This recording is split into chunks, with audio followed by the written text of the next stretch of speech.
오늘의 말씀은 말라기 3장 10절 말씀입니다.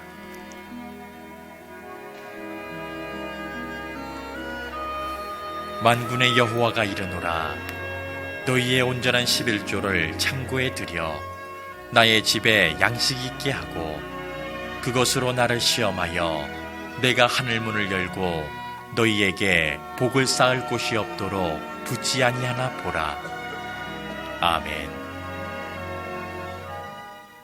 작년 12월 29일 복된 새해를 꿈꾸며 제주도에 놀러 온 사람들이 한 게스트하우스에서 폭발 사고로 인해서 8명이 큰 부상을 당했습니다. 사고의 원인을 경찰과 소방당국이 조사를 해보니 가스레인지와 연결된 가스 배관의 틈이 벌어진 것이 원인이어서 가스 밸브를 열고 가스레인지를 켜는 순간 폭발을 했다는 겁니다. 가스 자체는 문제가 없었지만 그것을 공급하는 파이프에 문제가 생겨서 엄청난 비극을 맞이하게 됐습니다. 많은 분들이 왜 하나님 우리 가정과 내 인생에 복을 주시지 않습니까? 이렇게 질문을 합니다. 정말 하나님은 여러분에게 복을 주시지 않는 걸까요? 그렇지 않습니다. 하나님은 어제나 오늘이나 내일이나 신실하신 분이에요. 그래서 우리에게 여전히 복을 주시는데 하나님이 주시는 그 복의 파이프가 문제가 있습니다. 그러니까 하나님 쪽에 문제가 있는 게 아니라 그 복을 받아 누리는 내 쪽에 문제가 있는 거예요. 그러니까 우리는 나는 점검하지 않으면서 하나님은 왜 내 기도와 우리 삶에 또는 내 운영하는 일터에 생업에 복을 주시지 않습니까? 라고 복을 주는 주체인 하나님 앞에 문제 제기를 하면서 그 복을 받아 누리는 나한테는 문제가 없는지 점검하지 못하는 걸까? 그래서 오늘은 하나님께 문제 제기보다는 나를 점검하는 시간으로 오늘 말라기의 성경을 여러분에게 소개하려고 합니다. 이 말라기 선지자는 이스라엘 선지자 가운데 역사적으로 가장 이스라엘이 암울할 때 암흑의 시대에 유대 땅에서 활동하던 선지자였어요. 왜 말라기 선지자는 암울한 시대의 선지자라고 얘기를 하느냐? 유대인들이 포로로 끌려갔다가 오랜 세월 동안 포로로 살다가 고국으로 돌아옵니다. 그리고 돌아와서 성전을 지으면서 우리가 이제 우리 땅에 돌아왔으니 하나님의 성전을 지으면 하나님이 우리를 복되게 하실 거야. 그런 기대감을 가지고 새로운 희망을 꿈꾸기 시작했어요. 그런데 당시에 유대 땅을 점령했던 페르시아의 다리우스 왕이 이스라엘 백성들에게 더 막중한 세금을 걷어들이면서 아무리 잘 살려고 노력해도 뺏기는 게 너무 많으니까 대부분의 백성들이 빈곤에 시달리고 온 사회가 국가적인 불황에 휩싸이는 거예요. 그러니까 하나도 기대한 대로 되지 않고 되는 게 없고 먹고 사는 게 너무 힘든 세상을 보면서 사람들은 점점점 하나님의 사랑을 의심하기 시작했어요. 처음에는 포로로 돌아올 때만 해도 하나님 사랑에 감격해서 성전에 모일 때마다 기쁨의 예배를 드렸던 사람들이 아무것도 삶의 변화가 나타나지 않으니까 교회 가는 발걸음이 무거워지고 또 성전에 모여서도 억지로 예배를 드리고 그러다 보니 하나님을 뜨겁게 믿었던 사람들이 점점점 신앙에서 이탈을 하고 어떤 사람들은 이방신을 섬기는 사람도 나오기 시작합니다. 곳곳에서 하나님을 원망하고 하나님은 어디 계시느냐 이렇게 탄식하는 소리가 여기저기서 들리기 시작합니다. 우리가 하나님의 성전만 지으면 하나님이 우리에게 많은 축복을 줄 줄 알았는데 도대체 우리가 할 일은 다 한 것 같은데 하나님은 왜 우리에게 아무런 응답이 없느냐? 하나님에 대한 불신의 소리가 온 땅에 점점점 커지고 가득해지자 더 이상 침묵할 수 없었던 하나님께서 이스라엘 백성들에게 한 사람을 부르셔서 하나님이 하시고 싶은 말씀을 전하게 하는데, 그 하나님이 부르신 사람이 바로 오늘 본문의 말라기 선지자예요. 그러니까 하나님은 말라기 선지자를 통해서 원망하고 불평하는 이스라엘 백성들에게 뭘 말씀하고 싶었느냐? 나는 너희를 여전히 사랑하고 나는 너희를 여전히 축복한단다. 나는 어제도 오늘도 내일도 너희를 축복한단다. 나는 너희를 축복하는데 왜 너희는 내가 주는 축복을 누리지 못하느냐? 내가 주는 복을 받아 누리지 못하는 너희들이여, 너희들의 믿음을 점검해 보아라. 그러면서 하나님께서 우리에게 오늘 말라기 3장에 두 가지를 점검해 봐라. 하나님은 분명히 우리에게 복을 주셨는데, 전달해 주셨는데 왜 우리가 그걸 누리지 못하는가에 대해서 나 자신 쪽에서 그것을 점검해 보라 라고 말라기 선지자를 통해서 하시는 말씀이 오늘 본문이에요. 자, 하나님이 첫 번째 뭘 점검하라고 하느냐? 왜 복을 누리지 못하는 이스라엘 백성들에게 뭘 점검하라고 하느냐? 오늘 첫 번째 주신 말씀이 1장 10절부터 13절 말씀입니다. 같이 읽어보겠습니다. 너희 중에 성전문을 닫을 자가 있었으면 좋겠도다. 너희가 또 말하기를 이 일이 얼마나 번거로운고 하며 코웃음 치고 훔친 물건과 저는 것 병든 것을 가져왔느니라. 하나님이 지적하는 첫 번째 문제는 너희들이 드리는 예배가 잘못됐다는 거예요. 뭐라고 하나님 말씀하시느냐? 그렇게 예배 드릴 바에는 성전문을 닫는 게 낫다. 여러분, 예배의 목적이 뭡니까? 우리가 예배를 드리잖아요. 근데 예배를 드리는 목적은 하나님을 찬양하고 그 이름을 존귀케 하기 위함이 예배의 목적이에요. 그러니까 항상 어느 예배, 어디 가서 어느 교회에서 무슨 예배를 드리든 간에 예배의 가장 궁극적인 목적은 하나님을 찬양하는 거예요. 그리고 그분의 이름을 존귀하게 해드리는 게 예배의 목적이에요. 그런데 지금 하나님 뭐라고 말씀하시느냐? 하나님을 존귀하게 찬양하는 게 아니라 오히려 하나님이 수모를 느낀다는 거예요. 이스라엘 백성들이 드리는 예배를 받으시면서 수모를 느끼고 분노를 느끼신다는 거예요. 왜? 그들이 드리는 예배가 너무 엉터리 예배라는 거예요. 도대체 무슨 예배를 어떻게 드렸길래 하나님이 이스라엘 백성들이 드리는 예배를 엉터리 예배, 너희들의 예배를 내가 보고 있으면 분노가 느껴지고 내가 마치 수모를 당하는 느낌이 드는구나 라고 하나님께서 한탄하실 만큼 이스라엘 백성들은 무슨 예배를 어떻게 드린 걸까? 제사장들이 반론을 제기하죠. 하나님 무슨 소리입니까? 우리는 아침과 저녁으로 하나님 앞에 상번제를 드리고 또 안식일이 되면 율법에 나와 있는 절차를 지켜서 안식일을 지켰고 절기가 되면 하나님 가르쳐 주신 율법대로 꼬박꼬박 절기 예배를 드렸는데 왜 하나님 우리 예배가 문제가 있다고 하는 겁니까? 우리가 예배를 안 드린 게 아니고 우리는 열심히 예배를 드리고 예배를 참석했는데 도대체 우리 예배를 왜 그렇게 부정적으로 엉터리 예배라고 보시는 겁니까? 이렇게 제사장들이 따집니다. 자, 이스라엘 백성들, 제사장들 말이 맞아요. 그들은 하나님 앞에 정해진 대로 예배했습니다. 그런데 뭐가 문제냐?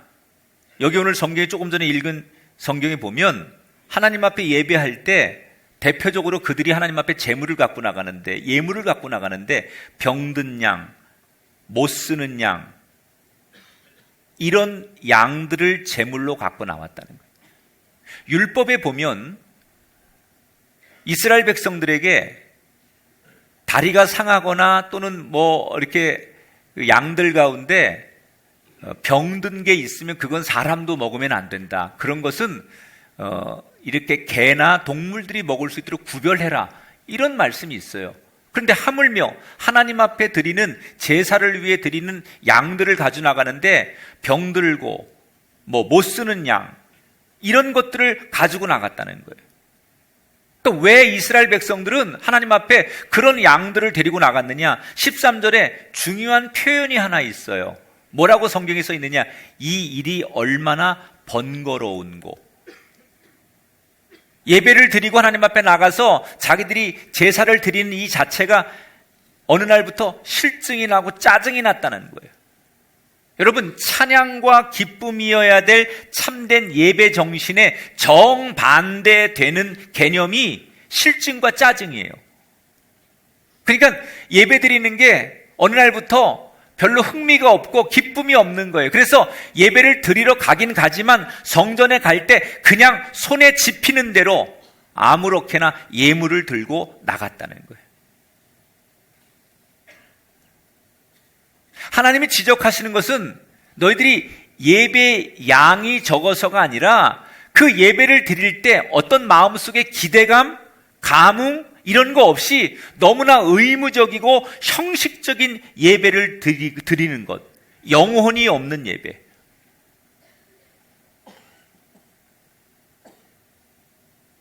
우리가 여러분 사람과 대화할 때 어떤 사람들의 그 대화를 가만히 이렇게 해보면 영혼 없이 대답하잖아요. 진정성 없이 네 이렇게 하지만 그게 하나도 진정성 있게 들리지 않을 때 오히려 그런 얘기를 들으면 더 수모감을 느끼는 거예요. 하나님이 원하시는 예배는 작은 예배일지라도 그 예배에 최선을 다하는 거예요. 여러분, 예배가 내 입장에서 드리는 예배가 아니라 하나님의 입장에서 드리는 예배를 분석해 보세요. 하나님이 받으시는 하나님의 입장에서 예배가 드려져야 되는데 내 입장, 내 형편에서 드리는 예배를 가지고 우리는 그게 예배라고 생각하는 거예요. 내 입장이 이러니까, 내 환경이 이러니까 나는 이렇게 예배합니다 라고 하는 예배는 하나님이 보실 때는 그건 진정한 예배일 수 없다는 거예요. 여러분, 이 이야기가 2500년 전 얘기예요. 2500년 전 이스라엘 백성들의 상황을 지금 역사적으로 기록한 책이에요. 그런데 이게 2500년 전의 얘기임에도 불구하고 우리에게 낯설지 않는 이유가 뭘까요? 지금 우리의 현실과 너무 흡사해요. 우리는 지금 오래된 경제 불황, 우리가 맞이하는 암울한 사회, 뭔가 새해가 되었지만 더 나아질 것이라고 하는 기대감이 없는 불신과 절망의 상황. 2500년 전에 있었던 상황이 지금 2020년 우리가 살아가는 지금 우리 자리에 그대로 일어나고 있어요. 요즘 교인들이 저에게 제일 많이 하는 질문, 정말 하나님은 우리와 함께 하시는 게 맞나요? 하나님이 우리 기도를 듣고 계신 건가요? 그렇게 많은 질문을 하는 사람들에게 하나님이 다시 그런 사람들에게 되묻는 질문이 있어요. 내가 너희의 기도를 듣느냐 묻기 전에, 내가 너희와 함께 하느냐라고 묻기 전에 지금 너의 예배를 점검해 봐라. 그러니까 하나님이 바라시는 예배를 드려야 되는데 내가 원하는 예배를 드리는 거예요. 여러분, 주어가 바뀌어야 돼요. 하나님이 바라시는 예배. 따라합시다. 하나님이 원하시는 예배. 여러분, 그 예배의 주인공이 되시기 바랍니다. 그냥 내가 원하는 예배, 나한테 좋은 예배가 아니라 하나님이 바라시고 하나님이 원하시는 예배를 드려야 된다는 거예요. 하나님이 바라시는 예배는 뭐냐? 화려한 퍼포먼스가 아니에요. 몇 사람이 모이느냐, 어느 곳에 모였느냐, 그게 중요하지 않아요. 모인 사람들의 마음에 하나님을 향한 최선의 예배를 원하신다는 거예요. 예수님 시대에 한 여인이 2렙돈을 헌금함에 넣었어요. 우리 돈으로 따지면 지금 환산하면 1,000원도 안 돼요. 그런데 예수님이 당시에 그거보다 수천 배, 수만 배 더 헌금하는 사람들이 헌금을 다 제껴놓고 이 여인이 드린 동전 한 입의 헌금을 최고였다라고 말했어요. 왜 그래요? 누가복음 21장 4절에 보면 그 이유를 설명하죠. 그 가난한 중에 자기가 가지고 있는 생활비 전부를 넣었느니라. 자기가 드릴 수 있는 최선. 하나님은 그걸 보시는 거죠. 하나님이 받으시는 예배는, 하나님이 기대하는 예배는 네가 얼마나 최선을 다하느냐. 오늘도 모인 사람들이 몇 명이냐, 얼마나 큰 교회냐, 어디에 있는 교회냐가 중요한 게 아니라 그 모여진 사람이 얼마나 최선의 예배를 다했느냐. 사랑하는 여러분, 언젠가부터 우리에게 최선이 아닌 차선의 예배를 만족하고 있지는 않습니까? 저는 우리가 이렇게 지금 놀라운 전 세계가 역사적으로 전무후무한 성장과 축복을 누리는 대한민국의 이 원동력 중에 하나가 우리 부모 세대들이 최선을 다하는 그런 예배가 있었기 때문에 그 열매를 우리가 따먹는 거라고 생각해요. 저는 교회에서 부흥회 할 때 이렇게 북 하나 갖다 놓고 북 치면서 5일씩 부흥회 하면서 은혜 받은 세대고요. 피아노 없어서 풍금 치면서 은혜 받았고, 이런 게 어디 있어요? 궤도라고 해가지고 종이에 써가지고 주일학교 때 그거 넘기면서 부흥회 하던 세대예요. 밤새도록 철야 새벽 예배 할 때까지 철야기도 하던 세대예요. 그래서 그때 정말 우리나라의 교회들이 부흥하고 정말 성도들이 하나님이 기대하는 예배를 드릴 때 향수가 있어요. 얼마나 많은 교인들이 토요일 날 오후면 내일 주일이니까 주일을 위해서 어떤 분은 매주마다 목욕탕에 가서 내 몸을 깨끗하게 하고 성전에 가야지. 그래서 토요일이면 늘 목욕탕에 가서 자기 몸을 씻는 교인이 있고요. 어떤 분은 1년에 딱 한 번 대표 기도를 맡으면 그 한 벌밖에 없는 양복을 꺼내서 일주일 전부터 그걸 이렇게 걸어놓고 다리고 또 가장 그 좋은 넥타이를 메고 그 양복을 일주일 내내 꺼내놓고, 또 어떤 분은 그 저고리 한복 명절 때도 안 입는 그 옷을 꺼내가지고 안내라도 한번 시키면 최고의 옷을 입고 나와서 안내해야 된다고 정성을 다하기도 하고요. 10원짜리, 100원짜리 헌금을 해도 성도들 어떤 분도 한 손으로 헌금하는 분이 없었어요. 다 공손하게 두 손으로 헌금하고. 그것이 제가 어릴 적에 우리 주변에서 흔히 우리 부모 세대들이 신앙생활 하면서 보여줬던 그런 모습들이었어요.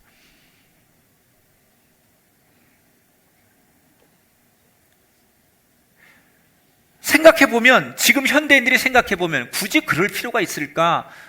그렇게 너무 형식적일 필요가 있을까? 근데 왜 그분들이 그때 그랬을까요? 그건 누구한테 보이려고 하는 게 아니라 하나님 앞에 최선을 다하고 싶은 마음이 있었기 때문에 그런 거예요. 마음이 있으니까 그렇게 행동이 우러나오는 거예요.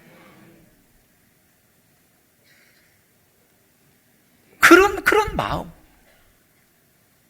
그 최선을 다하는, 비록 배우지는 못했고 넉넉하거나 여유롭진 않았지만 그 애틋한 마음들이 있었던 우리의 믿음의 선배들이 쌓아놓은 그 영적인 열매들을 우리가 지금 따먹으면서 이렇게 부요함을 한국교회나 우리 사회가 누리고 있다는 거예요.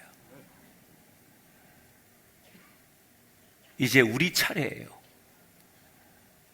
살기가 왜 이리 힘들다고, 도대체 하나님은 어디 계시냐고 원망하기 전에, 왜 하나님은 내 기도에 응답 안 하시고 우리 가정에 왜 하나님 넘치도록 채우시지 않냐고 묻기 전에 하나님 우리에게 질문하시는 내용을 가슴에 새기세요. 내 예배를 점검해 보세요. 하나님은 영혼 없는 예배를 안타까워하세요. 영혼 없는 예배. 절대로 여러분, 우리처럼 교회가 커지면 이게 큰 게 함정이 될 수 있어요. 이 화려함이 함정이 될 수 있어요. 숫자가 많은 게 이게 독이 될 수 있어요.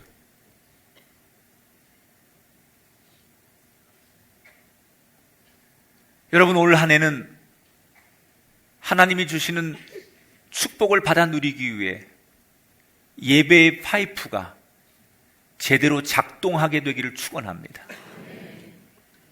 영혼 없는 예배를 너무 안타까워 하시면서 하나님께서 두 번째 점검을 요청하신 게 뭐냐? 말라기 3장 8절에 나오는 얘기예요. 같이 읽어봅니다. 시작.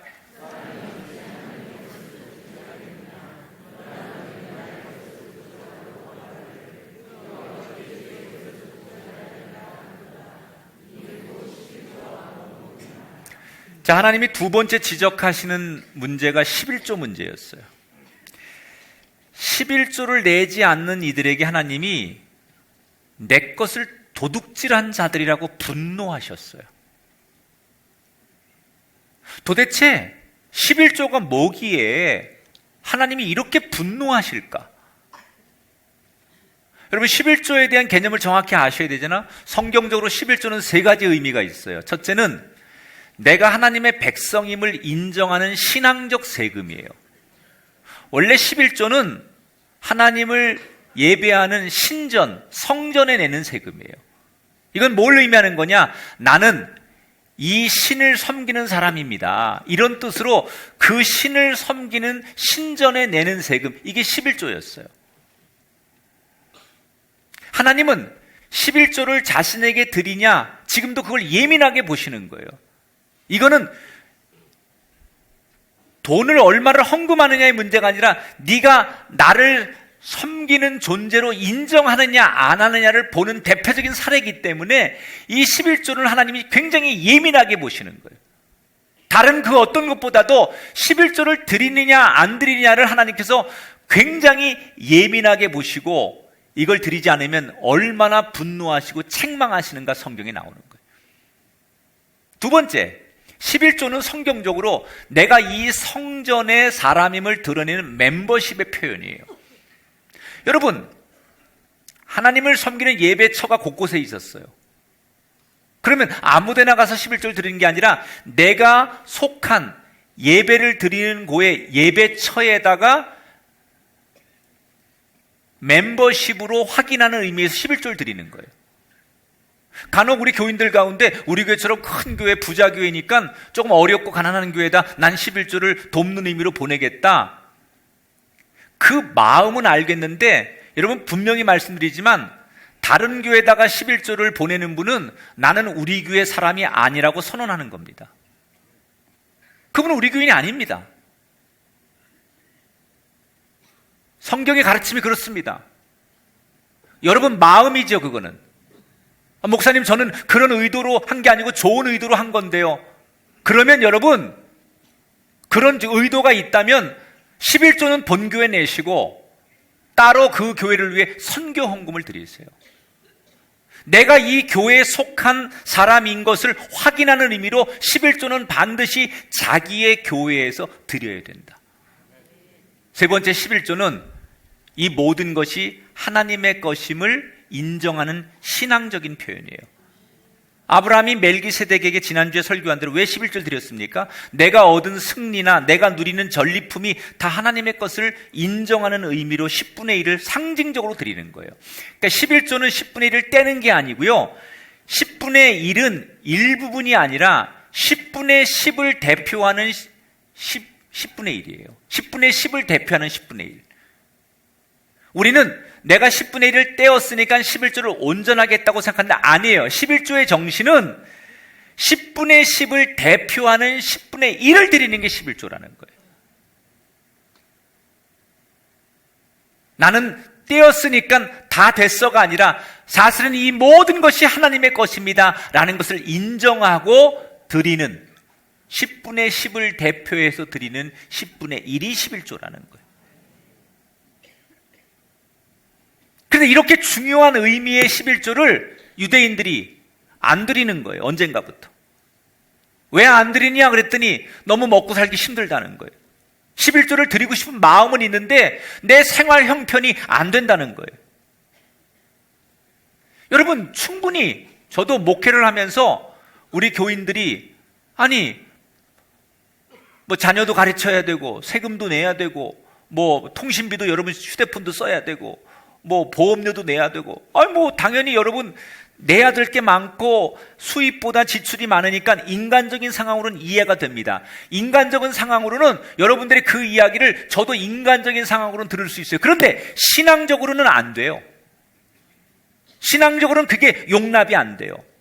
형편이 어렵다고 도덕질을 해도 된다 그러지 않습니다. 형편이 어려워도 도덕질하면 안 되는 겁니다. 아무리 어려워도 훔치면 안 되는 겁니다. 아무리 어려워도 남의 것을 떼먹으면 안 되는 겁니다. 똑같습니다. 아무리 인간적으로는 여러분들의 형편이 어려운 거 동의되지만 신앙적으로는 동의가 되지 않습니다. 하나님은 그걸 용납하지 않습니다. 자꾸 이스라엘 백성들이 어려운 걸 어떻게 해요, 하나님? 먹고 사는 게 힘들어서 자녀들 가르치느라고 돈이 없어서 못 드려요. 이렇게 자꾸 핑계를 대니까 하나님께서 더 이상은 안 되겠다고 생각하셔서 유치한 질문을 하시죠, 하나님께서. 정말 하나님이 이렇게 유치해질 수 있을까? 얼마나 이 문제가 중요하기에 하나님이 하나님처럼 말씀 안 하시고 너무 유치하다고 생각할 만큼 내려오셔서 인간들에게 이 문제에 대해서 이렇게 말씀하세요. 말라기 3장 10절입니다. 시작.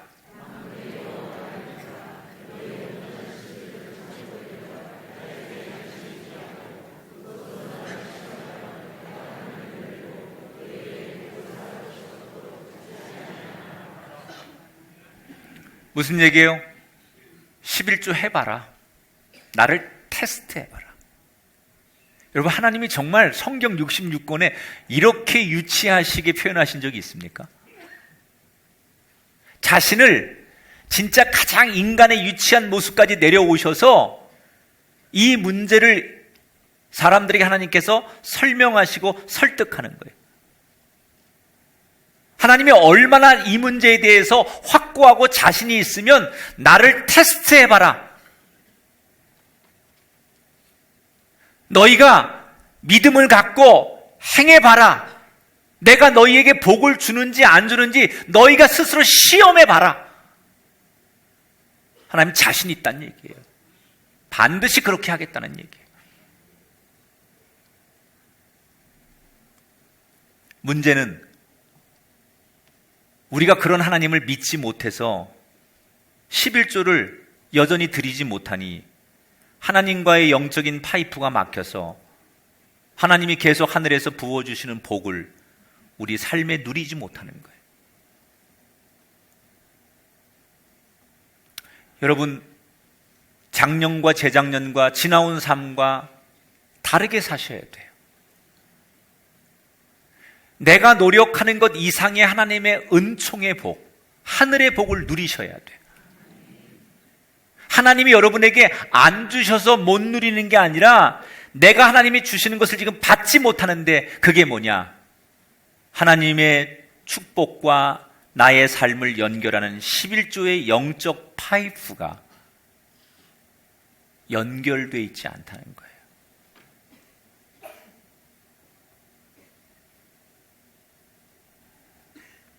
이건 고민한다고 되는 문제가 아니에요.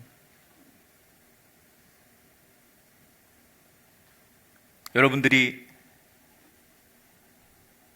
갈등한다고 되는 문제가 아니에요.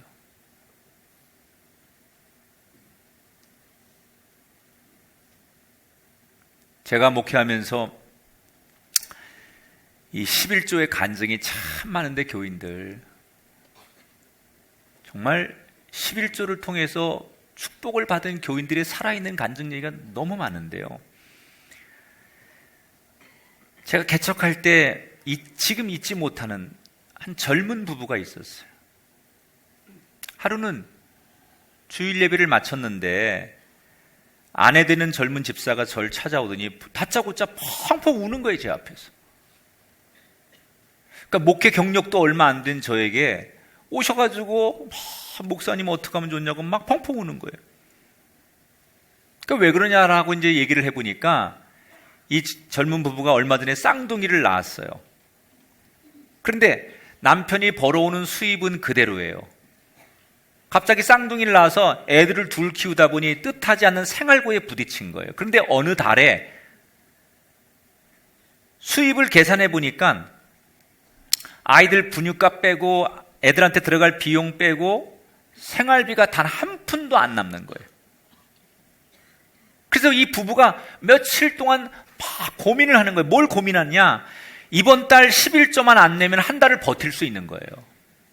그러니까 11조를 내면 아무 생활비가 없는 거고 11조를 안 내면 딱 한 달 정도 버틸 수가 있는데 이걸 11조를 내야 되느냐 말아야 되느냐를 가지고 이 부부가 고민을 하는 거예요. 그러다가 뭐라고 결론을 냈느냐? 그래도 하나님 거니까 드려야 된다. 하나님이 책임지시는 거니까 드려야 된다. 그리고 정말 세상적으로는 대책 없이 11조를 덜렁 드려버린 거예요. 자, 믿음으로 드리기는 했는데 막상 드리고 나니까 현실적으로 너무나 두려운 거예요. 그날 헌금을 해놓고 집에 돌아가려니까 현실적으로 너무 무서운 거예요. 그래서 와가지고 내 앞에서 어떻게 하면 좋냐고, 믿음으로 하나님 앞에 11조 드렸는데 당장 돌아가면 한 달 동안 생활비가 한 푼도 없는데 어떻게 하면 좋냐고, 목사님 우리 가정 위해서 기도해달라고 울면서 매달리는 거예요.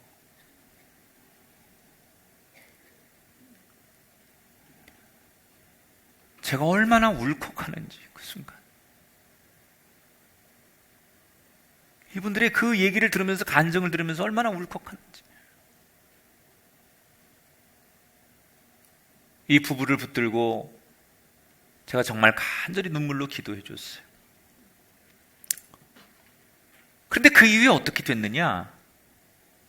11조를 낸 그달부터 얼마 지나지 않아서 남편이 회사에서 일이 풀리기 시작하는데, 회사에서 그분이 하는 그 분야에서 인정을 받아서 그 회사에서 받는 연봉의 몇 배로 다른 회사에 이직을 요청받았어요.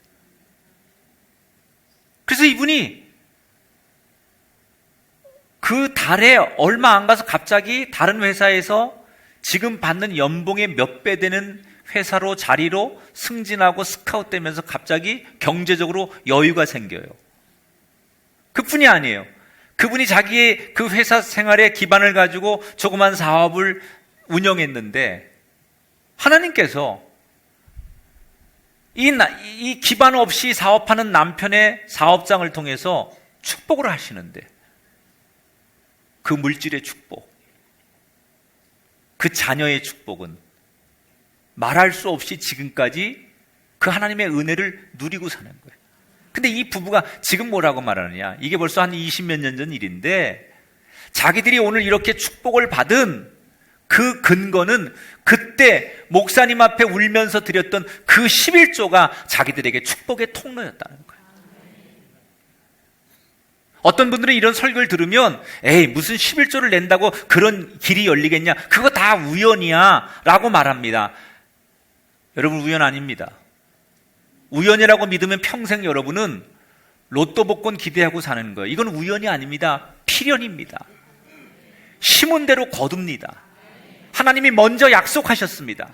그러므로 어렵더라도 먼저 11조를 드리십시오. 그러면 하나님께서 더 큰 것으로 채워주실 줄 믿습니다. 왜 성경에 벳세다 광야에 소년 하나가 드린 도시락 하나가 5,000명을 먹이고도 12광들이가 남는 이야기를 그렇게 수없이 설교를 들으면서 아멘하고 은혜를 받으면서 여러분 삶에 적용할 생각은 못하십니까? 작은 것을 드리면 너무나 큰 것으로 채우시는 하나님, 그 시작점이 어디입니까? 바로 하나님 앞에 온전하게 11조 하는 거예요.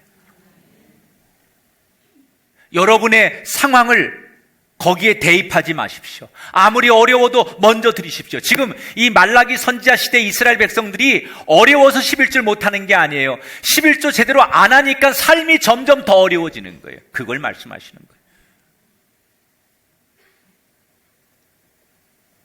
말씀을 정리합니다.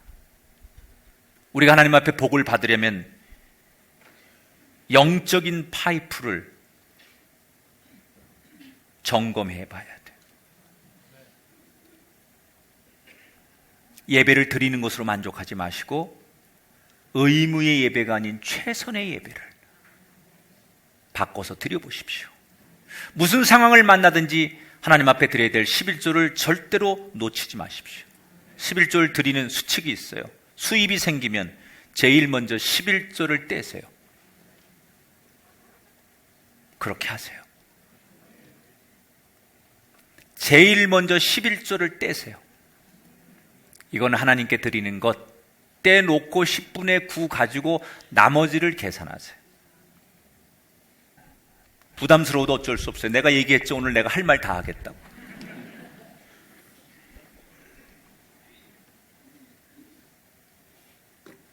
목사를 위해서가 아니에요, 여러분. 저는 교회에서 여러분이 11조 더 한다고 제 월급이 더 올라가거나 더 누리지 않아요. 정말로 여러분 잘 되기를 원해요. 그 하나님이 하늘의 것과 세상 것으로 여러분과 여러분의 자손 만대를 이 세상 모든 사람들이 우러러보고 부러워하도록 높여주신다고 약속하셨어요.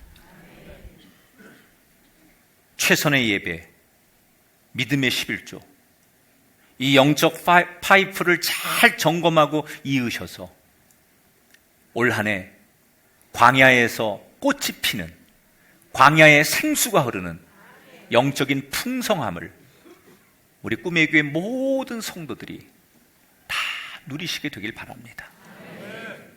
테스트해봐라. 도전해봐라. 하나님의 이 거룩한 명령 앞에 우리 모두 말씀에 사로잡히는 한 해가 되셔서 은혜를 누리시는 저와 여러분이 되길 주의 이름으로 축원합니다.